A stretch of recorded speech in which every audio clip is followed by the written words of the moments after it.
invaluable for us to learn those lessons, but I don't want to be drawn on the conclusions of a report that the government hasn't seen yet. Richard Tice. Thank you, Madam Deputy Speaker. Well, just before the Spanish blackouts, we had two outages that were unexpected, one in Lincolnshire and one at the other end of the Viking Link, that the NESO was not going to tell us about, but thanks to a whistleblower we now know about. It seems to me with the ever-increasing reliance on renewables, and many are concerned about the fluctuations from the voltage and that becoming a serious risk, whilst the Minister is confident, will he confirm to the House that actually the NESO will tell us and be completely transparent about all future unexpected outages? Well, what I would say to the honourable gentleman is that while Great Britain's energy network is incredibly resilient and robust, there are outages for a whole range of reasons. The system continues to function, as indeed it entirely did, without any concern at all on the instance that he raises. So this, while it's not a regular occurrence, outages do happen in any system, and particularly in the energy system across the whole of the UK. I'll take away the point about if there's any more transparency, but I suspect the answer will be that this is the day-to-day operational running of the electricity system, and it's not something to be alarmed about at all. Luke Murphy. Madam Deputy Speaker, I welcome the Minister's statement and the measured way in which he's approached it. As he and other members have said, these kind of blackouts happen under systems, whether they're dominated by fossil fuels or renewables. Particularly welcome him rejecting the approach of some members on the benches opposite, including the Honourable Inspector Clouseau for Boston and Skegness, who has already jumped to blaming renewables for this issue. Isn't it the case that the benches opposite want to weaponise this because of their ideological obsession against clean energy, which will leave my constituents colder and poorer while they enjoy the warm embrace of Vladimir Putin? Well, my honourable friend always puts the point in his particular style, in a perhaps more political style than I might from this dispatch box. But Inspector Clouseau is a new one that I will certainly add to my list. Look, he raises an important point. The broader point here is that we don't know the causes of this, and any sensible member of this House, I'm sure, will await the full response of any investigation that will be carried out by the authorities relevant in this case, rather than just jumping to speculation. But the rush to conclusions, as my honourable friend makes, it betrays the truth of this, is that for many honourable members in this place, this is an ideological, extreme and damaging opposition to clean energy that the honourable gentleman's party and others, including the party opposite that defended this for such a long time, now seem to be working together on. They want to leave us colder and poorer and in the pocket of Putin, and we won't accept that. Sir Bernard Jenkin. Thank you, Madam Deputy Speaker. In the considered and written forward by Sir Tony Blair to his think tank report, can the Minister please explain what exactly the government disagrees with?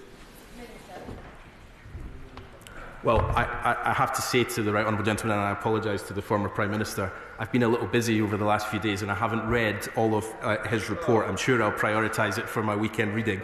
But what I did see earlier on today, not even the forward the Shadow Minister says, I apologise.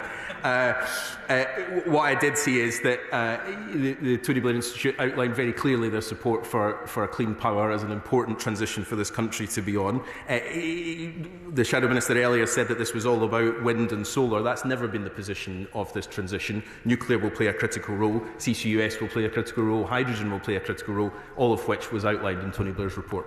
Adam Jody. I thank the Minister for coming to the House and for his comprehensive statement, and particularly his comments on the importance of batteries. He's right, energy security is national security. Technology owned, run by and based in foreign states is being added to the grid. This technology is smart and, very worryingly, can be operated by third parties. So can the Minister set out what we're doing to protect the grid from the influence of those who wish to do our country and our people and our way of life harm in Newcastle, Lyme and up and down the United Kingdom? Well, my honourable friend raises a very important point. The issue of cyber security right across our critical national infrastructure day by day becomes more and more important. Clearly, in our energy system, as it becomes more complex, as smart systems become part of how we all interact with our daily lives, there are increased risks from that. That's why the government takes cybersecurity very seriously, why we're looking at right across government how we can have as robust processes as possible. And we don't for a second think that any of the actions that we've taken will always be enough. We're constantly looking at how cybersecurity develops and changes and how we can do more. But our energy system is very resilient. Ofgem has a role to play in making sure that suppliers and individual electricity companies take this very seriously, as well as government, and it's an issue that I'll continue to spend time focusing on. Stephen Flynn. The Minister will be aware that Peterhead Gas Station is Scotland's only high-power, high-inertia facility and, of course, has an independent black start facility. Key to the future of that site is the ACON project, something which, again, he will be very familiar with. Can he confirm his government's intention to fully fund and licence that project as a Track 2 project as part of the CSR in June?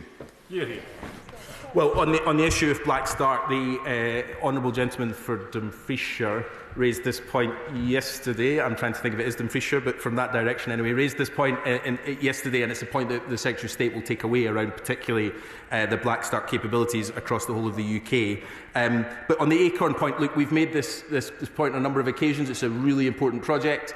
My department, the government, supports that project. It's a question for the spending review, which will come in June.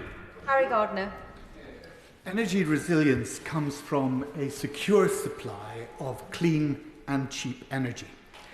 The major cause of the financial crises the world's experienced in the last 40 years is the insecurity of supply of the fossil fuel markets, Ukraine being just the latest. As to cheap, the last government, in answer to a parliamentary question, admitted that the levelised cost of gas was £114 per megawatt hour, whereas offshore wind, they said, was 44. And as for clean, the House may be aware that wind and solar are not known as great emitters of greenhouse gases. So it's clean, it's cheap, it's secure. Renewables and resilience go together. Well, my honourable friend has been a champion for these issues for a very long time, and it won't surprise him or the House to say that I entirely agree with him. Clean, cheap and secure is absolutely right. And look, the reason that we know that is when we invited many countries around the world to the Energy Security Summit just last week, what was very clear was that this is not just the UK on this transition, but the rest of the world is also moving at pace to divest from fossil fuels and to invest in the renewables that delivers that secure energy system and removes the volatility that all our constituents continue to pay the price for. It's the only way forward, and this government's determined to continue with it. Sir Roger Gale. Thank you, Madam Deputy Speaker. The Minister is fully aware of my total opposition to the construction of a 90-foot-high converter station on the Minster Marshes in East Kent. The National Grid Link project is vulnerable, very vulnerable, to physical attack and cyber attack, and it's based very largely upon the provision of power from weather-related sources. Isn't it time that we revisited all of this and looked very seriously at speeding up the process of acquiring small nuclear reactors? Well, the final point, I'm very happy to agree with them that SMRs will play a really important part. It's a very exciting proposition that the UK can be at the forefront of. The technology competition will conclude shortly, so I do agree with them on that point. But on the broader point, look, we do get to the heart of the contradiction here, where the party opposite want to talk about resilience of the network but don't want to build any new network infrastructure. Well, I'm afraid the two go hand in hand. If you want to have power, if you want to have a resilient network, you can't just stay in the same place we were 60 years ago. You actually have to build some stuff. Nash.